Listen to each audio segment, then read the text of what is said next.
Sis, let me ask you this. How long have you been waiting? Waiting for him to call you back, waiting for him to commit, waiting for him to grow into the man that you see potential in, or even waiting for the relationship to feel different. Let me tell you this, patience is a beautiful thing, but somewhere along the way, many of us have confused patience with permission to be mistreated. The truth is, patience without a plan can quietly become self betrayal. You're not just waiting on him, you may be putting your dreams, your heart, and sometimes your worth on pause. That's why today we're talking about the price of patience in love, how to know when waiting is wisdom and when waiting is a way of abandoning yourself. Listen, before we do that, I'm Marshaun Olaniyan, and this is Love Restored. Thank you so much for being here. You are watching and or listening to KCCR Brownstone Cityscapes Radio. For this next 30 minutes, we are jumping into this topic of patience. The price of patience when waiting becomes self betrayal. If you are a note taker, this is the time to go ahead and get your pen and paper and or your notes app on your phone. It is time to take some notes, and not that you're just coming here to take notes. This is how we actually change our lives, by taking in the information and then applying it. It is not the information that you're taking in per se. It is what you're doing with the information. It is if you are applying the information to your life, to your relationship, in order to see the difference, the change, the shift in your life, the shift in your heart, the shift in your belief, the shift in your mind, the shift in how you show up in these relationships. I'm not just here to just impart beautiful information to you. I want you to come here, take what you need to take and apply it to your life. This is how you see results. This is how you can look back a year later on your life and say, you know what? I'm so glad that I actually took heed to what was being planted, the seeds that were being planted, because now I can fully see why my previous relationships didn't work out, why my marriage or marriages didn't work out, and take accountability for the things that I actually did within those relationships and or marriages. So with that being said, thank you so much for being here. Let's go ahead and jump right into it. One of the first things that came to my mind when it comes to patience and how we're looking in these relationships and is, are we waiting in wisdom, or are we waiting and it's going to be used against us in some way? It is the silent cost of time. What do I mean by that? Every season that you wait in limbo is a season you cannot get back. Every season that you wait in limbo is a season that you cannot get back. And sometimes what feels like just waiting is actually shaping your future. Let me tell you this that I found. The average woman spends 1.5 to 2 years in uncommitted relationships before leaving. 1.5 to 2 years in uncommitted. This is a situationship. I talked about situationships last time. If you have yet to watch that episode, then check that one out after you check this one out. Because again, I am not about making it about the other person. The other person has their own flaws and the things that they have to work on, that ex-partner of yours. What I'm trying to get you to understand is the part and role that you are playing in why your relationships are going the way that they are going. If you are going into this uncommitment where you're just going along with his flow, in this case where you are just wasting a lot of time without the clarity, without the titles, that's what we talked about last week. This is going into now you just wasting a whole lot of time. And I don't want you to be one of those people next year or 5 years that say, I wasted my best years. I gave him my childbearing years and he never wanted children, or I had children with the wrong person. Like all of those things can be, you can get away from all those things by making better choices. Now, all of us have made some dumb choices, me included. All of us have made some choices where we're like, dang, I wish I would have done that better, me included. However, if you're listening to me today, you have the opportunity to change your life and situation around. specifically when it comes to the men that you are attracting, the men that you are allowing to take up space, the men that you are allowing to just waste your time. All of that becomes a choice to yourself, because you can't say that you don't know the information. There's so much information out here nowadays.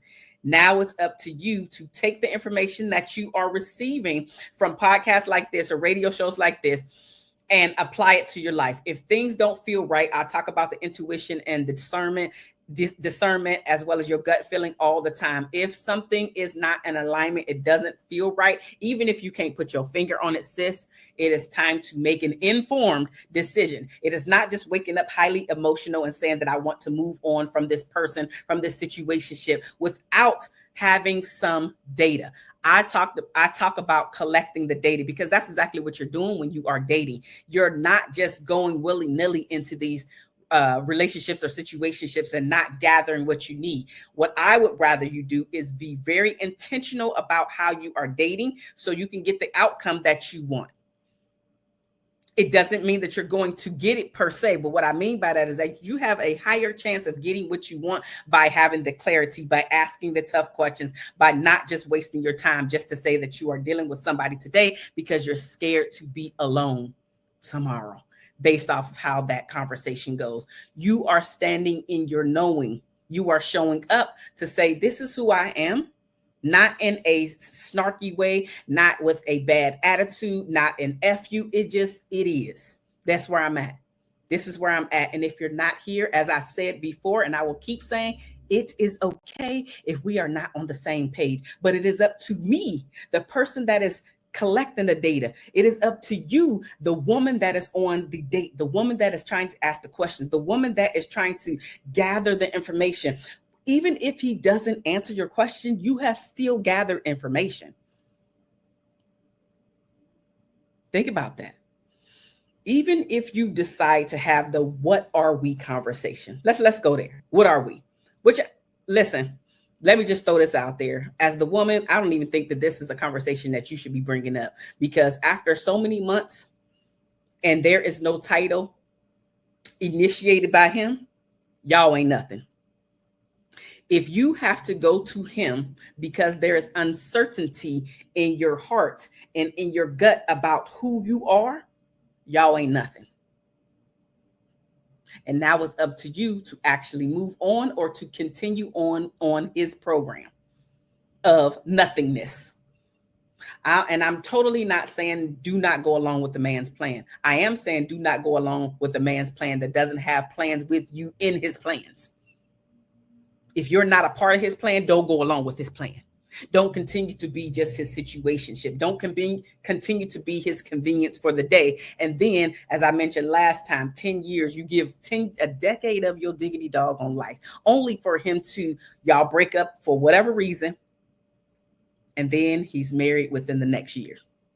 I've seen this happen time and time again. So don't go along with anybody's program that does not have a plan with you in it. I digress. The cost of your silence. It's going to cost you something by just staying quiet. It's going to cost you something by just going along with his program. It's going to cost you a season or seasons that you can never get back. It's going to cost you feeling guilty. It's going to cost. Listen, I was listening to, I can't think of her name right now. Taryn something. It's a celebrity. I can't think of her name, her last name. Anyway, she was talking about a completely different topic, but essentially she was talking about how she was going along with someone else's program and how she has so many regrets in her life because the things that she really wants, which is a family, which is a husband, which is children, she does not have any of those things. She went on to talk about other things, but I really want to point this out because a lot of times we think that just because we're showing up and we're being the ride or die and we're giving out all of this wifey energy that we're going to be chosen. As I mentioned before, the man already knows what box he has put you in when he meets you based off of how you are showing up. He might have had a thought when he met you, but the more that he talks to you, he's either going to say, yes, I was right to put her in this box, or I probably need to rethink this, but it is really quick. It doesn't take a really long time. Even if he's never given you the answer that he has never given you is the answer. If you're asking him, what are we? And he doesn't give you the answer, daddy is the answer. You're nothing. If you're asking him when you're going to meet the family or friends and he doesn't give you the answer, daddy is the answer. You're probably never going to meet them. Like, we have to really get out of these fantasies and see people for who they are and how they're showing up, and stop blaming the other party, i.e. the partner, for your life turning out one way or another, because now you have the information. And once you have the information, you have to stop blaming it on the other person, because that's not taking accountability for your life. That's not taking accountability for your actions. That's not taking accountability for your choices. You are choosing to stay in a situationship that is not healthy for you. It is not progressing your life. It is not progressing the two of you. And just because you're spending time with that person, it does not mean that the two of you are progressing together. Let's talk about the hope trap. Hope is very powerful. It is. It can make a lot of things and people continue to go forward just by the hope. This happened before and I got out of this thing. It can keep you going. So hope is very powerful, but hope without evidence can be harmful. Okay, so let me just tell you about this rat experiment. And you may have heard this before, but there's this rat experiment where they had put rats in water. And the first set of rats, they just let them drown, right? They let them drown. The rats couldn't get out, whatever. And it was only for like a couple of minutes. They drowned, okay? The next set of rats that they put into this water, just before they were getting ready to drown, they picked them up. They took them out of the water. They dried them off. They fed them. They allowed them to chill out for a minute. I forgot how long the minute was. Let's just say 12 hours. They allowed them to just kind of be. Then they put them back in the water, because the experiment was to see how hope is playing a part in their survival. This set of rats swam for, if I'm not mistaken, it was just under 72 hours, just because they had that hope that they would be saved again. This is the same in your relationship. If there is no evidence given that he has ever helped you in a way to help pull you out of the water per se, if there's no evidence of that, he's always let you drown. He's always let the ball fall. He's never helped you to recover. There is no evidence to say that he is for you. Then why are you wasting your time with this person? Why are you keep giving, only to be taken, and then disappointed when your needs are not met? Take accountability that you are doing this to yourself. I love you. Nobody has told you this, but there is a price to your patience. There is a price to you just waiting. And that price could be your self-betrayal. Your price could be you figuratively being the rat in the water that just gives up and drowns. Can't keep hoping that he's going to get himself together. Do not confuse his potential with his patterns. If the pattern is that you keep reaching out, keep asking for help, but he's never around, like he never answers or calls back days later when the crisis is over, or you get a chance to actually share said crisis with him and he's never able to help you. And I'm not just talking about monetary. Monetary is one thing, like giving you money to help you fix the problem. That's one thing. But can he give you suggestions? Maybe he don't have the money to help you, but can he give you suggestions? Can he send you to his person or his people that have helped him in the past? Is he able to help you in some way to get back on your feet? If the pattern has shown he's never been there for you in that way, or when you do get a chance to ask him about or get his feedback, i.e. his help or something like that, and he still drops the ball, he ain't for you. He ain't for you. And it's not to say that he's a bad person. You just have to recognize when a person is for you and when a person is not for you. It doesn't mean that he's a horrible person because he doesn't want to stand up for you in that way. It's just he ain't for you. And so why keep wasting your time on somebody that's not for you?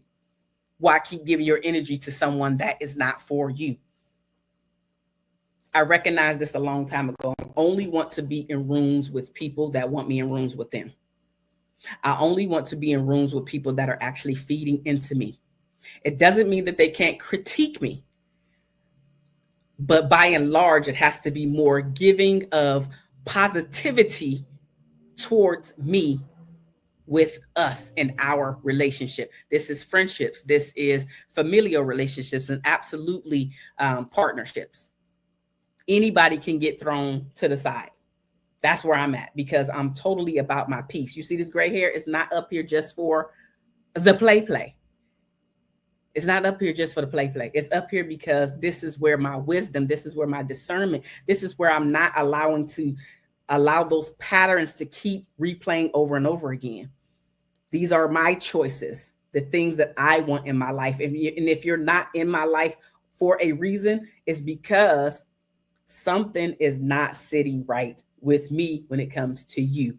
And I had to make the choice to stay with your BS or move on and feel at ease with my own. And I choose my own and the ease. That's where you have to be at. That's where you have to be at. Sometimes we confuse loyalty with love. Black women in particular are often praised for being that ride or die. We're often praised for being that ride or die. But at what cost? Are you giving everything again to this man who has yet to show up for you in that way? You're his ride or die. But I want you to ask yourself this: is he your ride or die? Has he introduced you to his people? Has there been a situation where somebody was talking bad about you and he came to your defense? Even if he didn't agree with what was being said, he might have had a conversation with you later on about said topic, but in front of everybody, he had your all the way back. True love does not require self-eraser to prove loyalty, meaning you ain't got to get rid of your own self in order to be loved on and accepted into. Sometimes we're staying despite the broken promises over and over again because leaving feels disloyal. And that's disloyal to who? Disloyal to yourself, disloyal to him. Who are you being disloyal to by choosing you, by leaving, by making room for your real man that's supposed to be coming up in here, in your face, in your space, helping you, you serving him, y'all building together, y'all talking about life, and not only just talking about and planning the goals, you're actually taking steps toward reaching said goals together. Behavioral research shows loss aversion, which is the fear of losing what you have, is twice as strong as the desire to gain something better.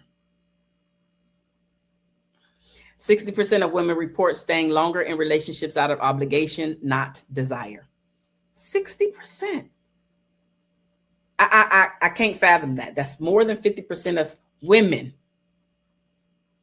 that are reporting this. So I'm sure the number is higher, but these are people that's reporting it, that they're staying longer in relationships out of obligation, not desire.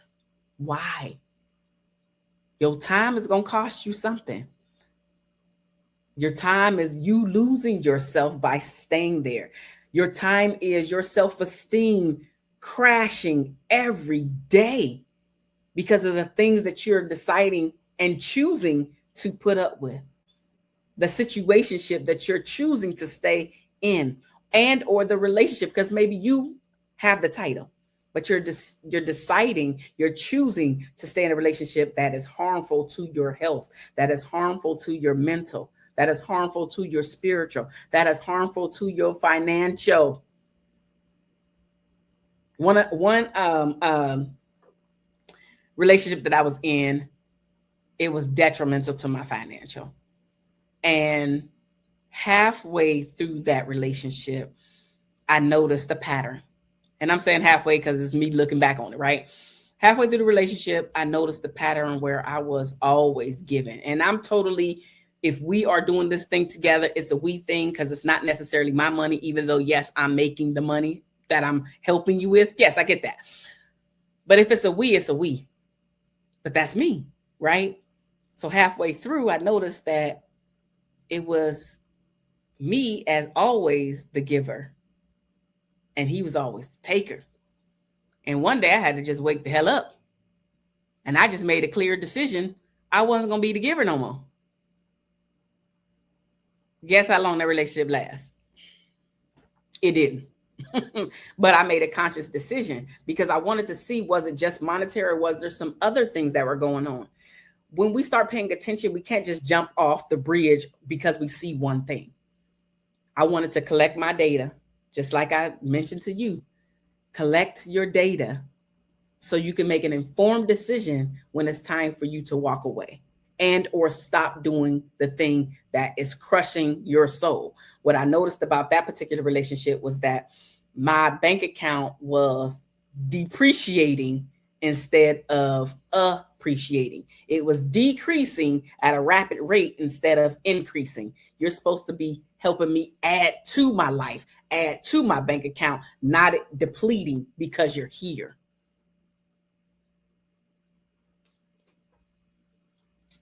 That waiting gonna cost you something. Let's talk about the role of fear in the waiting. I've heard this time and time again where there is such a fear, specifically coming from women, because they don't want to keep starting over. So they stay stuck in that loveless relationship. Not only out of obligation, because here's that time. I spent so much time with this person. I've given them 7 years. I'm giving them 5 years. I'm giving them 10 years. I've given them 20 years.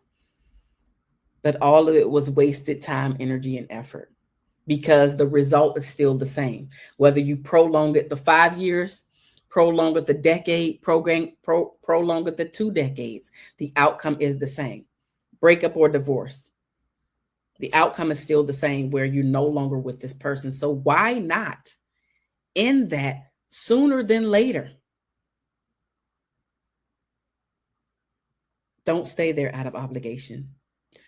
Break the cycle. Don't be a part of the 60% that are staying because of obligation. Be the 40% that is like, nah, I'm good. I don't want to stay longer than I feel is necessary because I've given too much time, because I don't want to start over, because who gonna want me now I have X amount of kids. I've heard that too. A man ain't gonna want you after 3, 4, 5 kids. Yes, he will. Listen, I've had evidence for that too. My stepdad has been in my life for as long as I can remember. And honestly, I only know he's my stepdad because they told me he was. That's how long he's been in my life, since I was a little tyke. I'm saying all that because my mama had 7 kids when them two started a relationship. They weren't married yet. When they started a relationship, she had 7 kids. So your 3 kids, there's a man out there that wants you with 3 kids. There's a man that wants you with 5 kids. There's a man that just wants you. It doesn't matter the amount of kids that you have. Again, and I've seen it more than one time, but I know secondhand, because I was a child. So I know secondhand, but I was able to see it. Loved all of us. Don't let nobody put that in your head that nobody's going to love you because of the amount of kids that you have. Don't do that to yourself. That's their fear. Don't let somebody else's fear be your fear. If it's your time to walk away for whatever your reasoning is, don't let you stay there because of the number of children that you have with this other person. Because the truth of the matter is you're not helping the children that are in that relationship with you, that are seeing all the toxicity and will repeat the same generational curses that you are displaying in front of them. Or they'll go to the opposite extreme and be the opposite of who you are and still shutting down and not allowing anybody into their lives. Don't think staying helps. I remember my sister, the sister that I'm speaking about has now passed away, rest her soul. And I remember my sister was getting ready to divorce her husband. They never did get to the divorce part, but I remember this one line where she was talking to her child, who was a grown adult at this time.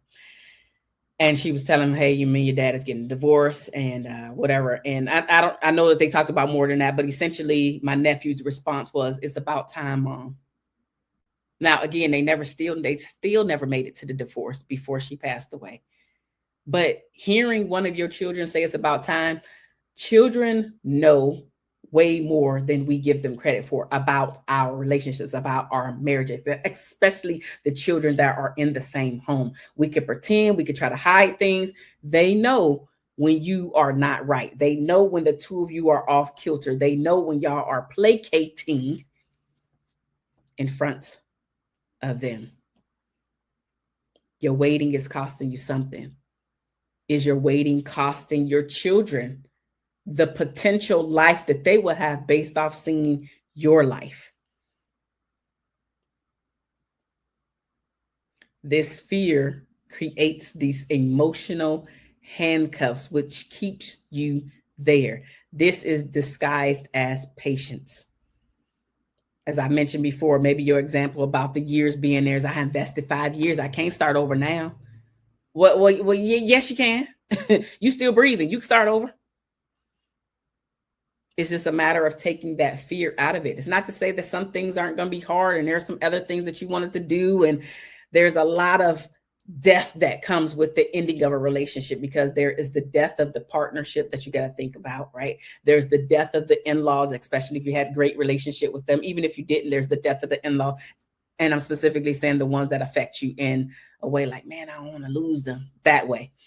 Right? There's the death of the potential of where you thought this relationship and what the two of you were going to build together, that dies because you're no longer together. There could be the death of what you thought your child or children were going to experience by coming from the two-parent home. So there's a lot of death that comes from the ending of a relationship. And I totally get it. I firsthand understand that. But let's talk about what you gain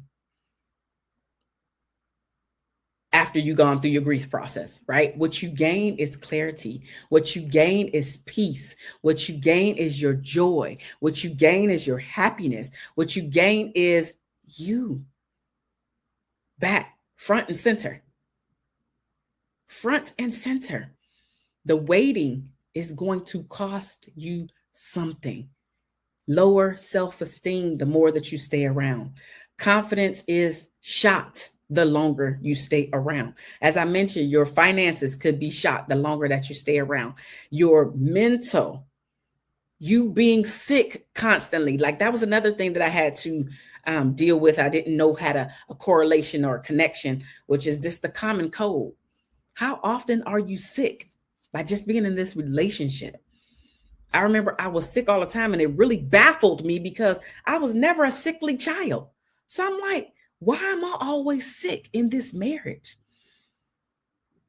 It was costing me being sick all the time. Left the marriage. Sickness is only every once in a while. Present day, only every once in a while. Peace. There is a price to be paid with your patience, with your time. The emotional toll of the limbo. Living in uncertainty keeps your nervous system on high alert. That constant waiting produces stress, it produces anxiety, and it erodes your self-worth. Like maybe your thing could be where you're checking your phone obsessively, feeling rejected every time it doesn't ring or he doesn't answer a text or anything of the above. Sis, boundaries are love of self. Reframing waiting as your wisdom is only going to help you. There are times when waiting is healthy. There are times when it is not. Sis, waiting can be wisdom, but waiting without clarity is self-betrayal. And you deserve better than living in limbo. I mean, it's just the truth. So if this conversation has hit home, if you ever wondered, why do I keep finding myself waiting on love? Why do I settle for uncertainty when my heart craves clarity? Then it's time to dig deeper.